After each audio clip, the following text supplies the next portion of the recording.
Oh, we're on. This is usual. Welcome to Grace Gospel Fellowship Sunday morning Bible study. I am John Kirkwood, and this is the church where we, his people, seek to honor in God we trust. We're doing summer sessions. They're informal Bible studies. I'm wearing a t-shirt today. This t-shirt was sent to me by somebody who didn't give me a name. So it says, when iron sharpens iron. It's a biblical concept in a verse, and so I never got a chance to thank anyone. So if it was you, thank you for sending me this shirt. If it wasn't you, you got a window here to take credit for it, because I have no idea who did it. But thank you. I love this shirt, and I appreciate the concept, and hopefully we do that as we reason together.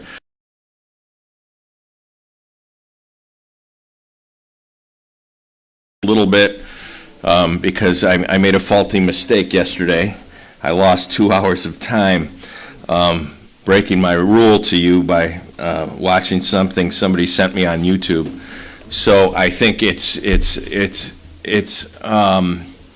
relevant to our discussion today when we're talking about simile, metaphor, allegory, analogy, which is something, by the way, you start learning, I think, in the 4th grade, or is it earlier now? I should ask our teachers. I remember starting to learn about analogies in the 3rd or 4th grade, and it's amazing how some pastors and seminary professors must have forgotten that lesson when they come to the Bible. I'm going to make some arguments today about the Bible that might seem controversial. They really shouldn't be. The Bible was meant to be understood. It is not the hypnerotomachia of polyphily. It is not some. It's not some Renaissance book that was meant to hide secret messages. And I know there are groups of Gnostic Christians that rise up and they believe they have the truth and they have the secret truth and they have the puzzles worked out, and they're the only ones who can share it with you. And I know this kind of arrogance sneaks its way into every fabric of Christianity, but the Bible isn't that. The Bible was written to be understood. God is not the author of confusion. He wrote it to a people, by the way, who were illiterate. The Jews coming out of 400 years of Egyptian bondage were illiterate. The people of the 1st century were illiterate. 97% of Judea couldn't read. That's why Jesus Christ used stories over and over to tell to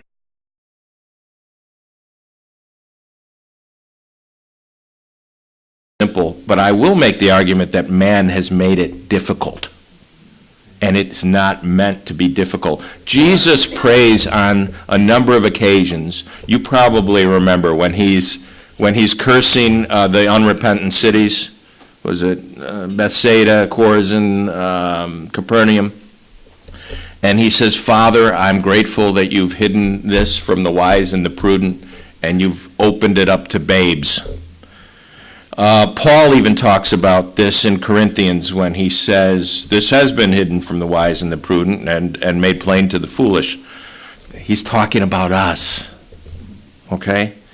So if your theology requires a PhD in aeronautics, this guy I watched yesterday, 2 hours on the Bride of Christ, I could have watched paint dry and have been more spiritually moved.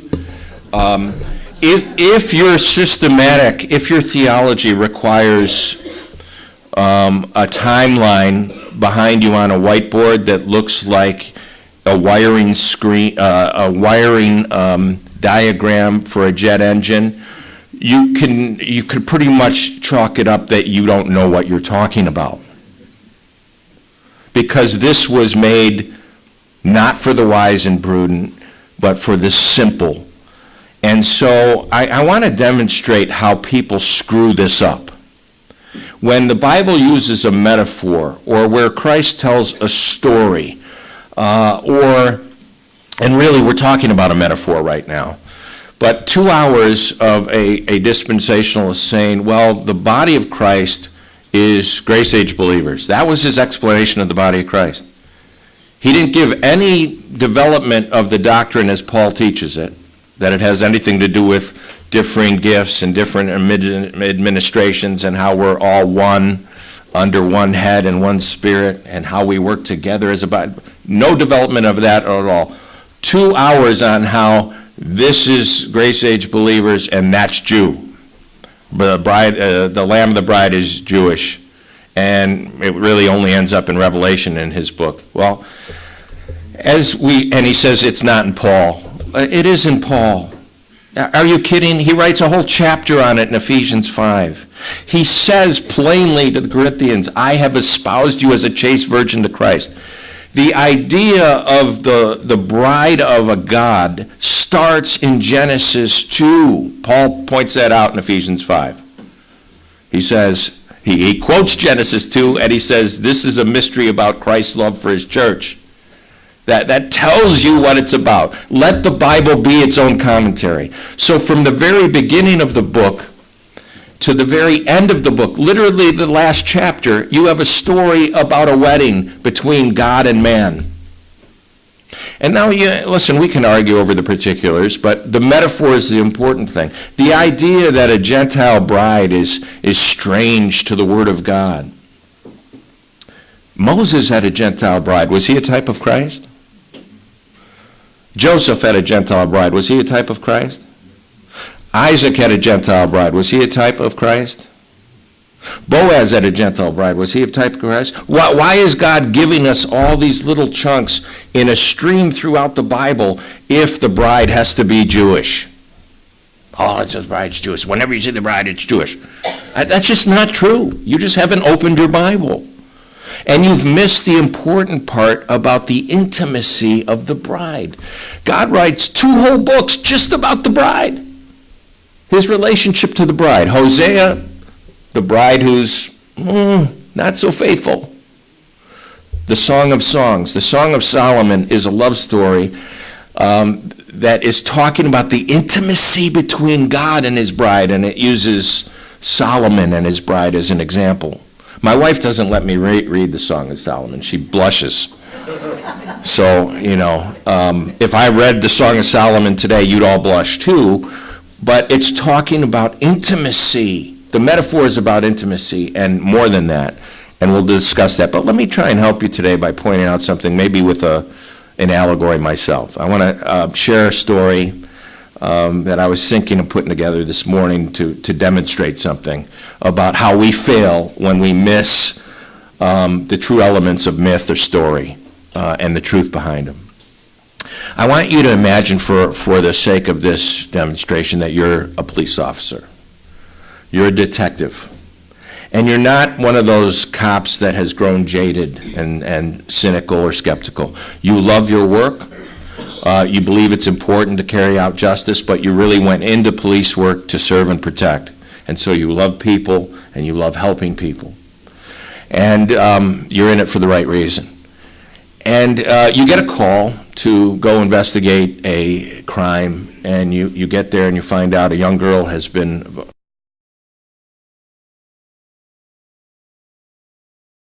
to the scene with your detective books open, and you know how this is going to go. You know it's going to be a delicate situation, so you want to be gentle and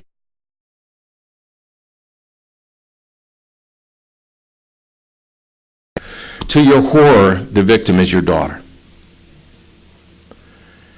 And so the detective notebook closes, and you put your arms around her, and you dismiss the room, the rest of the detectives, and she cries in your arms. And you walk her through everything. You cry with her, you take her to the hospital, you walk her through the process, you take her home. She cries on your shoulder, and then she goes into her room and falls asleep. And over the next week or two, you sleep in the next room, and you hear her wake up and to nightmares. And as a father, as a parent, you know that you feel the hurts of your children. This is part of the relationship. A parent feels the wounds of their child. They really do. As a matter of fact, a parent feels the wounds magnified. And if you could, you would take that pain upon yourself. If there was a button you could press that would relieve them from the horror and the trauma that they've just undergone, and you could put it all on you, you'd press it without even hesitating. Eventually, things settle down and you get back to work, and you follow up on some of the crime scene clues, and you're led to 3 men who, beyond the shadow of the doubt, are guilty of this heinous crime, and then your heart breaks again when you find out that the 3 men who perpetrated this are your own sons. But you are a police officer, you're an officer of the law, and though your heart breaks in a different way now, in a different way than it did when you shared the pain of a broken victim, now you're sharing a different pain. Actually, it's a pain all your own. And you go through the process, and your sons are guilty, and you present the evidence to the case, to the prosecutor, and the sentence comes down on your sons. Now, here's a wrinkle. Remember, this is a story. Your father's the judge. Their grandfather is the judge presiding over the case. And he has some leeway with the sentence because he is the judge. Although he sees the evidence presented and he knows they're guilty, and so he gives them the most grievous sentence he could give, the maximum. It's a life sentence for this aggravated sexual assault. Life sentence for all 3 sons. But you live in a time or a place. You live in a time or a place where someone else can pay the debt. And so the father, this decorated detective, stands up when the sentence is handed down and says, "Take me instead of them." Right? And the courtroom is shocked. Here's a man with a perfect record, a sterling record, a man of unflinching integrity, and he's standing up to take the penalty of his 3 sons in this heinous crime. And so the judge agrees to it. The judge says, okay, and the bailiff approaches him and puts him in cuffs and takes him out for processing. And the processing is humiliating. First, they strip him of his regalia, and they make him remove his dress blues, and they check his physical cavities so he can't smuggle anything into the prison, and they dress him in an orange jumpsuit, and they shackle his ankles and his wrists, and they perp walk him out to a waiting van that's waiting to take him to the prison. And there's journalists out there and photographers, and they're taking pictures of this father and his humiliation. Now we get to the story. The free card to go on in a life of debauchery and wickedness. Doesn't even think twice, doesn't even look back. That's how the oldest son handles it. The youngest son, it's different. He still is weighed down by the guilt of what he did with his brothers. It's killing him that he did this, and he's bothered by the guilt and the shame of it. And yet, at the same time he's burdened by the guilt and the shame of his own actions, he's overawed at what his father did for him. He had never realized until that very point the love of his father. And he began to appreciate his father in greater detail as a man of honor and a man of sacrifice and as pure love. And so his life is transformed. And over a period of time, he reaches out to his sister. And eventually they're able to talk. And it looks real, and trust is rebuilt.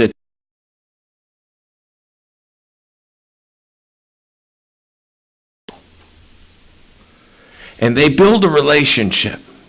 And it's a relationship of 2 broken people.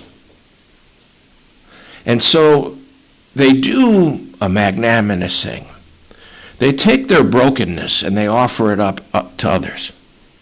They start a foundation that's meant to reach out to others who have been victim of violent crime. And they raise money for these people, and they counsel them, and they take phone calls late at night. And the son even goes to prisons to witness and give his testimony of what he's been through to convicts who have been sentenced to the crime that he committed and who are now serving time. And so on both sides of the coin, this brother and sister ministered to people who've been broken and who have broken others. And then you have the middle child, the middle son. The youngest son would, if you asked him, why do you do what you do? It would be easier for him to tell you. I owe everything to my father. My father is the reason for my transformed life. And at the epitome of his story and his testimony, he would talk about his father and what his father did and how that changed him. Now you get to the middle son. The middle son would tell you too his father changed his life. The middle son would say that what motivates him is what his father and grandfather did too. But his story is very different from the youngest son. What moves the middle son is the zeal and the anger that the father showed when he was hunting down these criminals who perpetrated this. That's what really moved him. His father's devotion to justice and his unending quest to seek justice for those who were wronged, even if it came to arresting your own children. And then he was moved by what his grandfather did, somebody so given to justice that he would even sentence his own grandchildren to the maximum. And this is what moves him.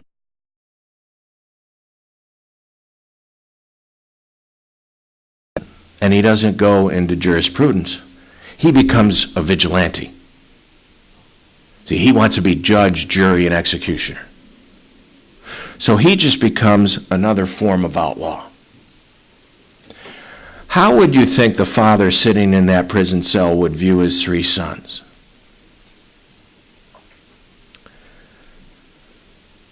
The youngest son, it's easy to say, probably with joy. Might even feel a sense of pride. Lied about his father. If you interviewed the older son, you said, what's your father like? The picture he'd draw of him would probably be pretty inaccurate, right? He'd bring presuppositions to it, and he'd probably think his father's austere and not loving and not honorable, and he'd probably hold things against him because that's how wickedness distorts the mind. You not only think differently of yourself, but you think differently of others. You don't really embrace the truth. But the middle son, if you ask the middle son, what's your father like, he could tell you, and he could tell you without lying. Tell you the truth. Well, my father is a just man, and he was zealous to fight crime. But would it be the whole truth and nothing but the truth?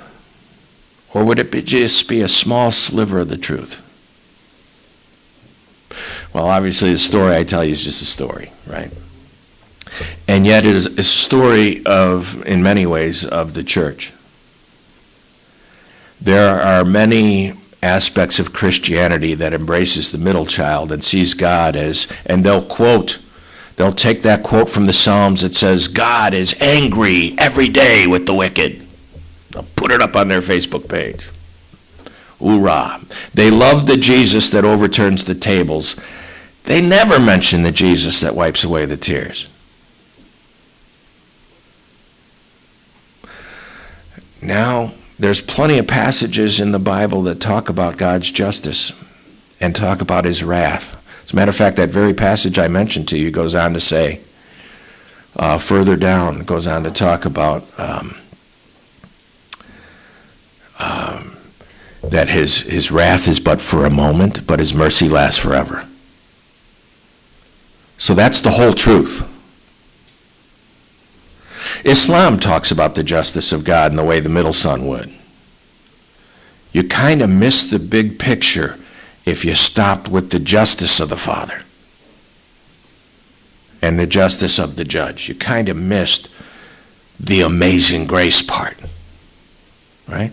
Now, here's what I want to share with you, the danger of treating the metaphor as literal. If that story was true, call it My Three Sons, call it whatever you want. If that story was found in the Bible, you know what would happen? People would start talking about why the middle son only dressed in black. And they'd start to develop a doctrine about the middle son only dressing in black. You'd say, wait a minute, the text doesn't say that. Oh, no, the middle son only dresses in black. Well, the text doesn't say that. Oh, but then you'd have another group. You'd have another group talking about the birth order of the sons and why they did what they did. It's because of their birth order. What? Is that what the text says? Well, the text says oldest son, youngest son, middle son. It does say that. Where are you finding this birth order stuff? And then there would be another group of individuals that talks about the hierarchy of authority in the story of My Three Sons. The fact that the grandfather was a judge and not a bailiff, and the father was an officer of the law. And see, there's this hierarchy. And somebody would write their dissertation on the hierarchy of authority in the story of My Three Sons. And what will happen eventually is the story that originally was meant to tell you about the character of a father and the response to grace in the hearts of individuals now becomes a muddle of argument that Paul would have to say, don't concern yourself with vain babblings. And now a story that was beautiful and filled with meaning has lost all of its vibrancy. Because people are arguing about what the second son was wearing and birth order and the authority of hierarchy, and they're completely missing the forest for the trees. What I've just explained to you is theology. Sadly enough. And I've seen it creep into dispensationalism. I said to my wife yesterday, I said, I don't remember this in the dispensationalism I grew up with. I don't remember this in Louis Sperry Chafer. I don't remember this in J.C. O'Hare, J. Vernon McGee, Jim Kirkwood, Craig Massey. This landing strip of Nutterville that we've landed in, where a guy talking about the bride of Christ for 2 hours says, you know, we're not going to be at the marriage supper of the Lamb because that's Jewish. We're going to be in outer space because we've taken the place of the fallen angels. And I thought, oh, okay, this is fascinating. We've taken place of the fallen angels. So I'm going to be in the Sombrero Galaxy somewhere, while the biggest party in the world in celebrating the person of Christ is going on. I'm going to miss the party because I'm more special than the people who are at the bridal party of the Lamb. So I want to take today to step back and to show you how men ruin stories. And that's how it happens. This happened in the age of Hezekiah. Do you all remember the story we're told in Numbers about the brazen serpent being raised up? The people are bitten in the wilderness of sin, knock, knock, and they're dying of this snake bite and poisonous thing, and Moses goes as a type of Christ to the Father and asks for grace, and the Father says, make a brazen serpent and put it on a Hebrew banner staff. A banner staff, by the way, was in the shape of a cross. So they take a Hebrew banner staff and put this serpent on it, and that's where we get the symbol for medicine and so forth, but not from Aeschylus. But anyway, so they put the serpent on the staff, and the gospel message goes out to the 12 tribes. And you know what the gospel message is? Promise you'll make a commitment not to do this again. No, the gospel message is look and live. Look at the remedy. Trust it's true, and you will live. By looking, you're demonstrating your faith. You know what the gospel message was the night of the Passover? Kill a lamb and spread its blood on the doorstep, the threshold.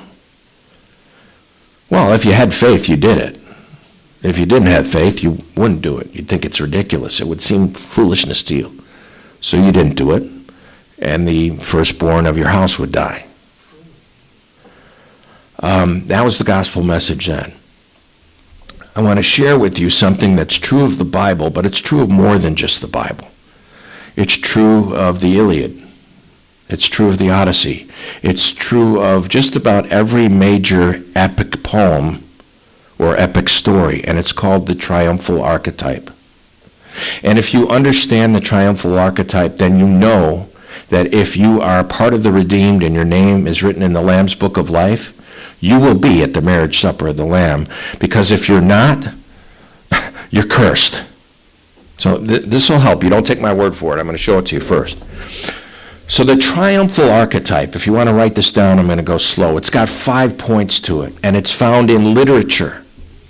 The 5 points to a Triumphal Archetype, it uses God and men. I need to start with that. This is an epic battle either between two gods or between two men who are represented by different gods. So it starts out with two adversaries. In this case, let's say they're gods, two opposing gods. Part 2, that's part 1. Part 2 is there's a victory. Somebody wins. One god triumphs. Part 3 is after this victory, there's the enthronement of the god as king. The enthronement of the God as king is part 3. Part 4 is the God is built a house or a temple.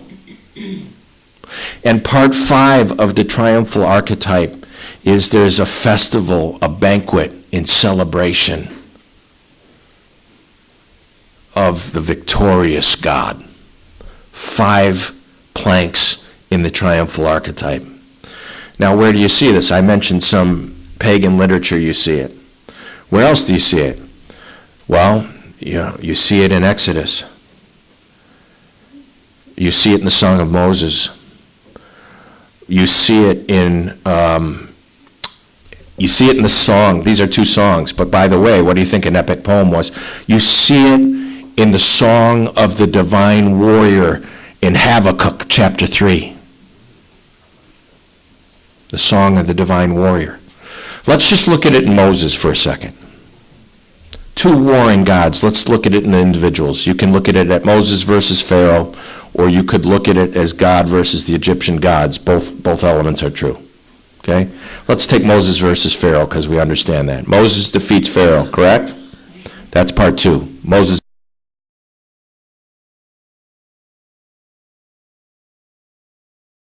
The enthronement of the victorious king. The God is enthroned as king. That happens at Mount Sinai. They go to worship God as king. What's part 4? The building of the tabernacle. What's part 5? The festive banquet that we call Passover as a memorial to the great victory. So this happens in Exodus. You can find this in the Song of the Divine Warrior, in Habakkuk chapter 3, but you also find this in the story of Jesus. Jesus and the defeat of Satan.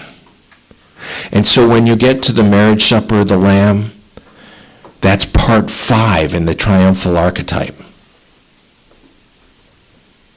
As a matter of fact, you know where else you see this? I love to bring this up. Because, the 2 most popular books of the 20th century, do you know what they were? Nonfiction and fiction. They tell the same story. The most popular book of all time is, of course, the Bible. Every week, it's the bestseller. It's just no longer on the New York Times bestseller list because it would get really old putting the Bible at number 1 every week. But it is at number 1 every week. With a bullet, friends. The number 1 nonfiction book of the 20th century, I would argue, well, to some it's a fictional book, but it's still number 1. The number 1 book of the 20th century is the Bible. The number 1 fiction book of the 20th century is a tale of the tribulation written by J.R.R. Tolkien called The Lord of the Rings. How does The Lord of the Rings end? The Return of the King ends with Aragorn getting married. The king gets married. The bride of the Lamb. This is a picture that Tolkien understood. Yet seminary professors and teachers of the Bible don't quite understand.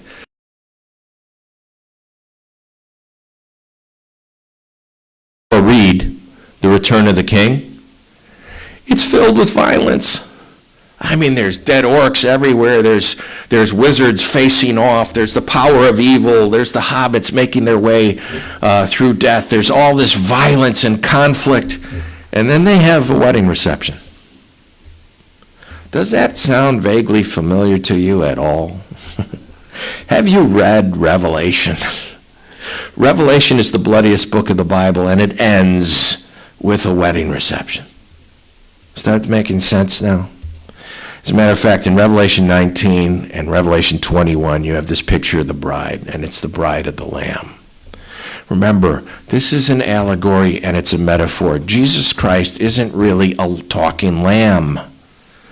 Most of us know that, but then we get in fights over the bride. Well, in chapter 19, the bride is called New Jerusalem. Well, you say, is that a city? Is that brick and mortar? Or is that talking about the people that dwell in that city? Well, let me explain that to you. When we talk about Washington, D.C., and we're frustrated talking about the swamp, are we actually talking about the land and the water? Are we talking about the GPS coordinates that make up Washington, D.C.? Or are we talking about the orcs and Urukai who make up Washington, D.C.? Okay. So the New Jerusalem, you find out, is made up. And yes, it's very Jewish, 12 gates, 12 foundations. It's very Jewish. Don't be surprised. Jesus was Jewish. I don't know if you caught that. But it's very Jewish, the 12 apostles, the 12 tribes, very Jewish. However, you find out that the people who have the all-access pass, the people who pass in and out of the New Jerusalem, it says, are the ones whose names are written in the Lamb's Book of Life. Right? So we're going to come to that in a moment. But first, I thought it is very important to understand when God is using a story to tell truth, to argue over the subtle details is missing the point. You're missing the point. The first question you should ask is, what is God trying to tell me by using this word picture? And he's using the word picture in Revelation 19 and 21 of marriage. He uses it in Ephesians, Paul uses it in Ephesians 5. Hosea uses it in the whole book. Song of Solomon uses it. Moses uses it in Genesis 2. We kind of understand the institution of marriage is meant, the Bible says, to display God's love for his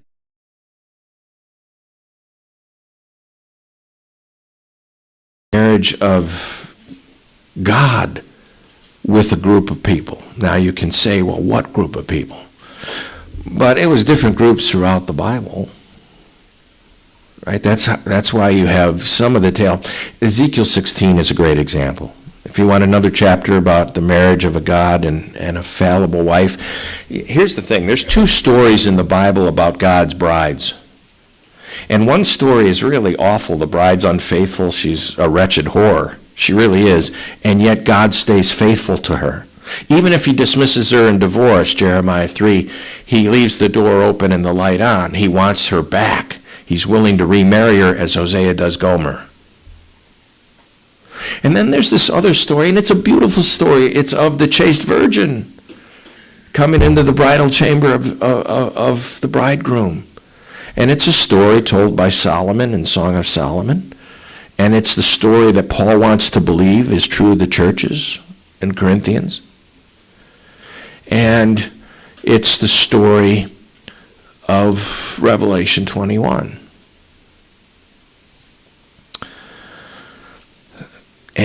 But now, we're going to get into Revelation 21, really the end of the book, and talk about that for a moment, because If you're not at the marriage supper of the Lamb, you've lost out. The angel said, blessed is everyone who is invited to this. If you're not invited to this, you're in trouble. Now, the marriage supper, by the way, is a frequent story of not only Paul, but Jesus. Jesus uses the parable of the marriage supper to talk about the 5 virgins who didn't have oil in their lamps. What's he trying to communicate there?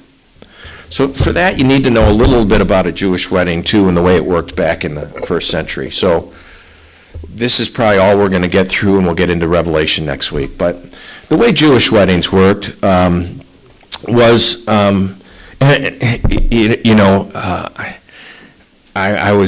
reading Stephen Ambrose's book about Custer and Crazy Horse right now, and it's amazing how much you can learn from unbelieving sources about not only the Bible but about marriage.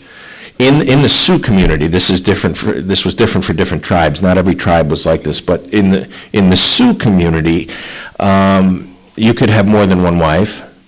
The Comanches could have more than one wife as well, but the Sioux were smarter about it than the Comanches, right? Because the Sioux allowed you to marry sisters. Allow you to marry sisters. In other words, one man could marry 2 sisters from the same family. And when you see why the Sioux allowed for that, they said because if it was 2 women from different families, there would be conflict. There was less likely to be conflict between 2 sisters. They had found to be true. And you say, well, this is crazy. They're pagan, godless pagans. Well, that is pretty much Jacob's story. There was even conflict in Jacob's story between the sisters, but he was married to sisters. So don't throw out the Sioux with the bathwater. We can learn from that. How did I get on the Sioux? Anyone? Oh, a Jewish wedding. A Jewish wedding was a lot like a Sioux wedding, the way it was arranged. I love how the Sioux, there's an argument in Christianity, should we allow our daughters to date or allow them to court? Well, you know how Sioux courtship worked? It was wonderful. Sioux courtship, they were very legalistic. They wouldn't let their daughters off out of their sight very often. But they allowed a courtship at night in front of their lodge. If you were interested in courting the daughter, you showed up with a big buffalo blanket, if you're a young man. And for a moment, that you were allowed to sit outside the father's lodge, and the courting young brave would hold the buffalo blanket over you, and you could talk privately outside the tent. You know what's brilliant about this? It took them 2 hands to hold the blanket up. Now, it doesn't say that in the book, but I'm thinking as a father, what's brilliant about that? That's brilliant. The guy has to hold the blanket up and his hands are busy. But if you were a popular girl, Crazy Horse was in love with a girl named Black Buffalo Woman, and she never married him, and it was a heartbreak his whole life. But she was beautiful, and Black Buffalo Woman would have like 15 braves waiting with their blankets to talk to her. If you were beautiful, you had a longer line, right? And so Crazy Horse talked about it one night. He said he only had a couple minutes to talk to her. And I realized that the whole idea for the Bachelorette comes from Sioux marriage practice. Right? I would watch the Sioux version. But the courtship was similar in a Jewish custom, and we talk about arranged marriages, and you could talk about arranged marriages in Jewish custom, but the daughter had a lot more hearsay if she had a good relationship with the father than you'd think. So normally when there was a marriage that was agreed upon, the father of both the bride and the groom would actually write out a contract. You could call it a covenant. It was a contract, and they'd sign it, and to celebrate it, they'd toast, right? They'd come to an agreement. And then the future groom, by the way, a betrothal in Jewish society would be like a marriage for us today. A betrothal was like a marriage. The contract signed already. She had to stay pure, and he had obligations to fulfill.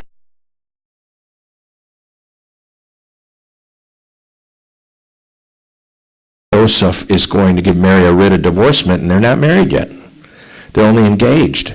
But he would have to give her a writ of divorcement because the betrothal had been set, okay? So the betrothal's set, and what happens next? Well, do they set a date? No. They might set a time vaguely, and it would probably not be during the busy season of agriculture, because no one could come to the wedding. So you'd probably want to shoot for a time after a harvest, right? When people could travel and not have to worry about gleaning or working in the fields, and they had time. It was a farmer's schedule. But in the meantime, the son was very busy, the groom was very busy. He would have to go and prepare a place for his bride. And that's the very language he used. So when Jesus Christ says to the disciples, I go and prepare a place for you, in my Father's house are many mansions, that's something a bridegroom says to his fiancée. That's something a bridegroom says to his fiancée, and they'd all know it. So here, Jesus Christ is using, by saying that, he's using the language of the bride of the Lamb, right? I have to go and prepare a place for you. On another occasion, Jesus is asked by his disciples, do you know the hour in which you'll be coming back? And he says, no, it's not for me to know. Only the Father knows that. Now that's been a spark of argument for theologians down through the ages, because it seems to show that Jesus Christ didn't have omniscience. But wait a minute, he's God. Doesn't he have knowledge of the future? He does. He's talking in allegory. He's talking as the Son of the Father. And in the Jewish marriage, the way it worked, you went and prepared a place for the bride, and once the Father gave you the green light, now you can go get your bride. In other words, this has met with my approval. It does honor to our name. It will do honor to my future daughter-in-law. I give you permission to go get your bride. Green light, let's do this. But until the Father agreed upon it, the Son couldn't couldn't go through with the marriage. And why was this important? Because if I just got the woman of my dreams to say yes to me, and all that was between me and my time with her, including the wedding night, was to give her some kind of shelter, I'd be putting up a tent, right? The quickest shelter possible. Right? But my father would come to the tent and he'd say, there's no air conditioning, you can't marry a woman without a second bathroom, and have a happy marriage. And so I'd have to add, the bathrooms and the air conditioning. And finally, my father would say, this is good. Go get your bride. And so the language of Jesus throughout the Gospels is the language of a bridegroom. Remember, John introduces him as a bridegroom. And John says, I'm the Shoshabim. I'm the best man. The voice crying in the wilderness that you hear about in the prophets and that you hear about in the Gospels is not the voice of a prophet. It's the voice of a bridegroom's best man who's saying, the bridegroom approaches. What was his job? The job of the best man? Well, he was a prophet. But the job of the best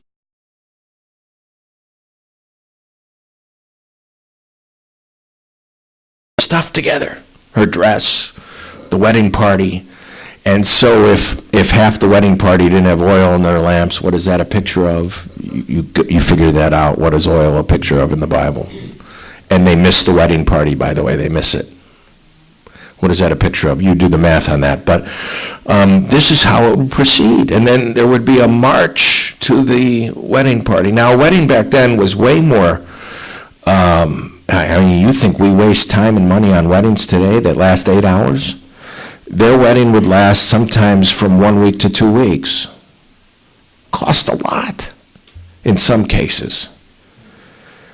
Because people couldn't just get on an airplane or drive in a car. People had to travel and they had to be put up. But the person in charge of paying for the wedding was the best man. The best man was also the one who vouchsafed for the bride's purity. And I don't want to get into the specifics of the consummation of the marriage, because that actually happened during the reception. No woman would do that today. No American woman would go into a tent and have the wedding night while everyone's partying around her. That's what happened in a Jewish wedding. And the best man stood outside to hear the cheer of the bridegroom as he received his wife. And this is all in the Gospels. You find it all in the Gospels. in this element of a wedding. So what is God teaching us with the marriage supper of the Lamb? That's the question you have to ask yourself. What is he trying to teach us about this and the intimacy? Now you get to Revelation 21, which we're going to go next week. And you find the toast of the bride and the bridegroom. And what do they say? It's an invitation. They give an invitation. And they say, to all who are thirsty, come and taste of the water of life freely. And to all who hear this invitation, come and tell others to come. And to all who desire to come, come. In other words, not only is it an open bar, that's good, everyone is invited. Now you say, this is a really strange thing for the Bible to end here, because we thought this is the end of time, right? This is, by the way, after the new heavens and the new earth, where there's no sun and there's no sea, because there's no need of it, because God is dwelling with his people. I would make this argument to you as you yourself are searching out the story of the Lamb's bride or the bride throughout the Bible, that the picture of the man and the woman, one man, one woman, under God for one lifetime, is a picture of God's desire to dwell with his people. There's a beautiful psalm that talks about the universe. You know how the Bible talks about the universe? It doesn't say the universe. It says the heavens and the earth. The heavens and the earth are the universe, right? And there's a beautiful psalm that says God has desired to set up his tent among the heavens and the earth. In other words, God's creation is his desire to come in among his creation and dwell. So the picture of marriage is a picture of God's desire, by the way, to fulfill his name. What will his name be? Emmanuel. God with us. Was the whole idea of the Feast of Tabernacles. God with us. And so here you're seeing the culmination. I know there are grace believers that dismiss all of Revelation. They say, oh, well, body of Christ isn't in Revelation. I understand you want to dismiss the tribulation part. You might think we're not among those dwellers of the earth who are undergoing what's going on there, but you can't dismiss Revelation any more than you could dismiss Genesis, because they go together, they're bookends. Genesis is the book of beginnings, basically the beginning of this drama that is played out between God, angel, and man. Revelation is the consummation of the story.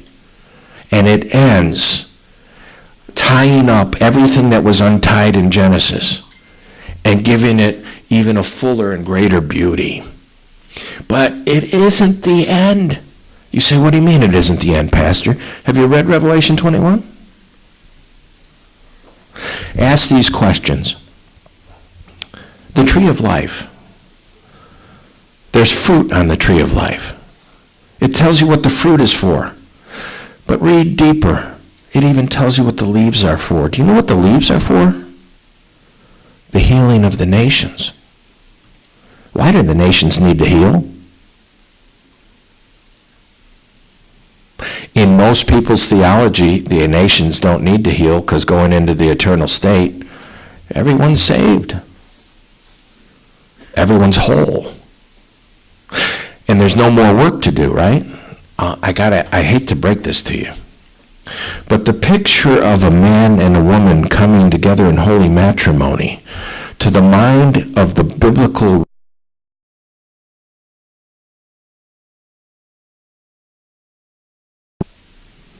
in other words, they weren't going to be barren.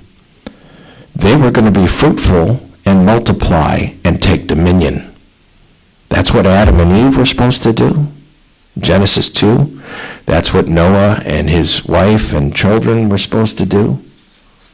Genesis 9. That's what you find in Revelation 21 in a very odd way. God coming together with mankind, wanting to dwell with them, and then you have this mysterious chapter at the end implying the future. No, there's going to be work in the future. I don't know what it is. And those people will tell you they know what it is. Run. Where the Bible is ambiguous, let it stay ambiguous.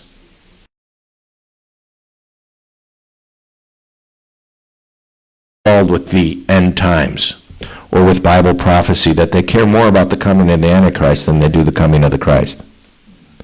And they want to tell you all about how many buttons are on the Antichrist's overshoes. That's what excites them at the dinner party. They can't wait to tell you about the blood moon. We just had another one. Bad news for all of you is you weren't raptured. You're still here. But these people, we're told to look with yearning toward the coming of Christ.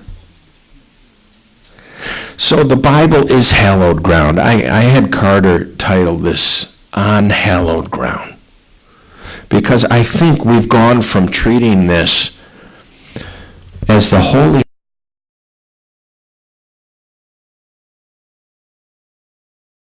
that they could digest and understand, and we've made this something it was never meant to be.